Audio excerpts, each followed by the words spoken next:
Hello, everyone. John Frausto with Topspin Tennis. In this video, I'm going to show you 3 magic moves to loading on your forehand. I've got video of Alexander Zverev. He's got a great forehand, utilizes the kinetic chain and the loading phase so well. Enjoy the video.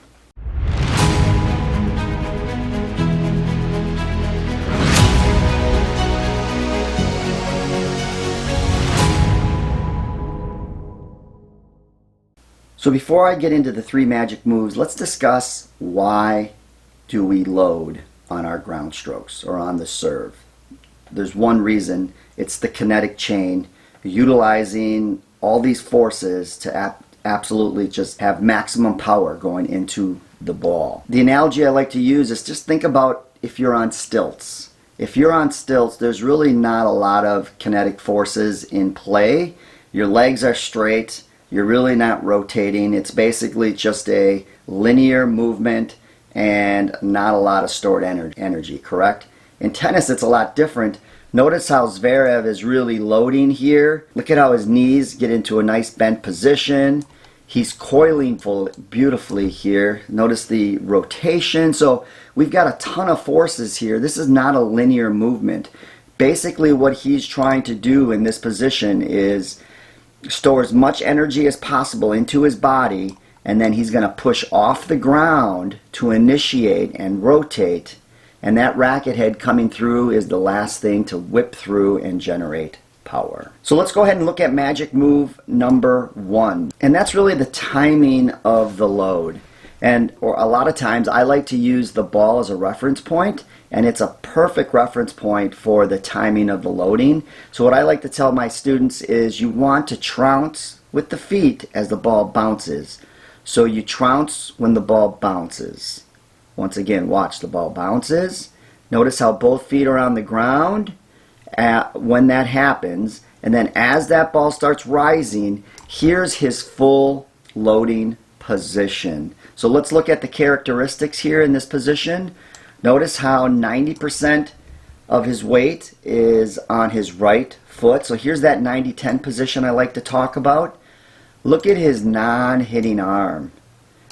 It's beautiful. It's stretched. That arm serves 3 purposes. 1, it's going to help store energy here. So when he rotates, these back muscles are going to stretch, kind of like a rubber band. So he's doing that.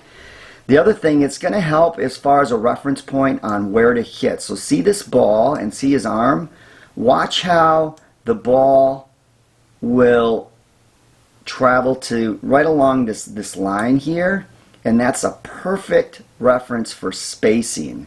So he knows I'm going to stretch here, and then I need to hit outside that hand for contact. So 3 things. 1, to stretch and store. 2, reference point on contact point. And then the other thing is that arm is really going to help just with balance, right? If you're going to go across the tightrope, your arms are here. Same thing here. So that left arm, 3 reference points. Stretch for the kinetic chain, reference point to contact, and then balance. Those 3 things. So you got a tip within a tip here with these magic moves. And then the last thing is just look at that racket head is above the hand. It stays to the right side of the body, so he's not breaking the plane. So great position here with magic move number 1. Let's go ahead and look at magic move number 2, and that's going to be your hitting height versus your actual height. So notice Zverev here in the full loading position. Notice where his head is. Watch as he unleashes here, and watch on contact. There's his full, there's the contact point. Look at how much he's come off the ground. So this tells you how much he's loaded. Zverev's is about 6'5", 6'6". Not certain on that. Comment section below. Make sure you leave his actual height. But notice the difference here from his hitting height to his actual height. This is a real thing. If you aren't loading properly, you are losing a lot of power on your forehand. So make sure you're aware of your hitting height versus your actual height. And then magic move number 3 with the load is we're going to transfer this 90-10 position. So watch this. Notice where he started with his load. He's on that right leg. But let's watch where he finishes. See that rotation? Now look at the finish.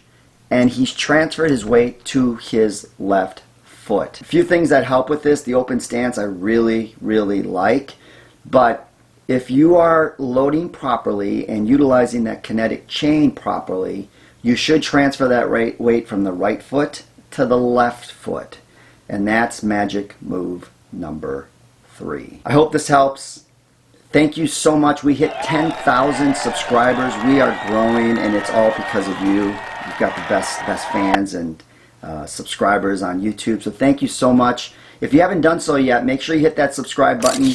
Hit that like button, that notification bell as well, so you get updates on future videos. Thank you so much. Have a great day.